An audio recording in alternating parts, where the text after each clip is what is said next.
சிறகடிக்க ஆசையில் இன்னும் எபிசோடில் நடந்திருக்கு அப்படிங்கிறத இந்த வீடியோவில் பார்த்துடலாம். முத்துவும் மீனாவும் ஆஹா 1,00,000 பரிசா நம்ம முடிஞ்ச அளவுக்கு ட்ரை பண்ணுவோங்க அப்படின்னு சொல்லி ஒருத்தருக்கு ஒருத்தர் சந்தோஷமாக பேசிகிட்டு இருக்கும் போது முட்டைக்கட்டைக்கு நம்ம விஜயா வந்துட்டாங்க.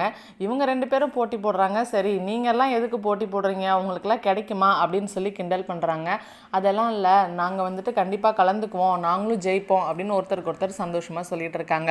இன்னொரு பக்கம் நம்ம ரோஹிணி இருந்துட்டு இதெல்லாம் எதுக்கு மனோஜ், நமக்கு தேவையா, நீ தான் மாதம் 1,00,000க்கு மேலே தானே ப்ராஃபிட் பார்க்குற அப்படின்னு சொல்கிறாங்க. அது உண்மை என்னன்னு நம்ம மனோஜுக்கு தானே தெரியும். இருந்தாலும் மனோஜ் இருந்துட்டு இருக்கட்டுமே நம்மளுமே போய் கலந்துக்கலாம், இந்த மாதிரி காம்படிஷன்லாம் சிம்பிளாக தான் இருக்கும் ரோஹிணி, நமக்கு கண்டிப்பாக அந்த 1,00,000 கிடைக்கும் அப்படின்னு அவங்க ஒரு பக்கம் சொல்லிகிட்டு இருக்கிறாங்க. இந்த மாதிரியே போயிட்டு இருக்கும் போது மறுநாள் காலையில் காம்படிஷனுக்குமே கிளம்பி போயிட்டாங்க. அந்த இடத்துல பார்த்தீங்கன்னாக்கா மொத்தம் 6 ஜோடி இருக்கிறாங்க. அந்த 6 ஜோடியில் பார்த்தீங்கன்னா முத்து மீனாவும் ஒருத்தவங்க தான்.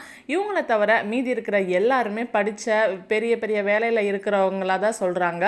அதெல்லாம் கேட்கும்போது முத்துவுக்கும் மீனாவுக்கும் ரொம்பவே ஒரு இன்ஃபீரியாரிட்டி காம்ப்ளெக்ஸுமே வருது. ஆஹா அவங்கெல்லாம் படிச்சிருக்காங்களே, நம்ம என்னத்தை சொல்கிறது அப்படின்னு யோசிக்கிறாங்க. நான் கார் டிரைவர் அப்படின்னு சொல்லும்போது யாருமே கைத்தட்டவே இல்லை. அதுவே ஒரு மாதிரி சோகமாக தான் இருந்துச்சு முத்துக்கு. அதே மாதிரி நம்ம மீனாவும் நான் பூ கட்டுற வியாபாரம் தான் பார்க்குறேன் அப்படின்னு சொல்லும்போதும் யாருமே எதுவுமே கைத்தட்டவே இல்லை. இதை பார்க்கும்போது அவங்க 2 பேருக்குமே கொஞ்சம் அப்செட்டாக தாங்க இருந்துச்சு.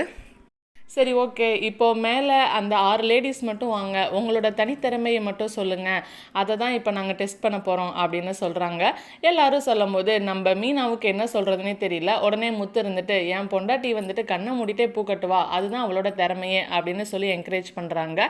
அதே மாதிரி நம்ம ரோஹிணி பார்த்திங்கன்னா ஒரு பையனை பொண்ணா என்னால் மேக்கப்பில் மாற்ற முடியும் அப்படின்னு மாற்றி காமிச்சிட்டு இருக்காங்க. இன்னொரு பக்கம் நம்ம ஸ்ருதி இருந்துட்டு நான் வந்துட்டு டப்பிங் ஆர்டிஸ்ட், அதனால நான் மெமிக்ரிலாம் நல்லா பண்ணுவேன், இப்போ நான் என்னோட மாமியார் வயசை பேச போகிறேன் அப்படின்னு ஸ்டார்ட் பண்ணுறாங்க. இதோட எபிசோடுக்கு எண்டு கார்டு போட்டிருக்காங்க. வெயிட் பண்ணி பார்க்கலாம் நாளைக்கு.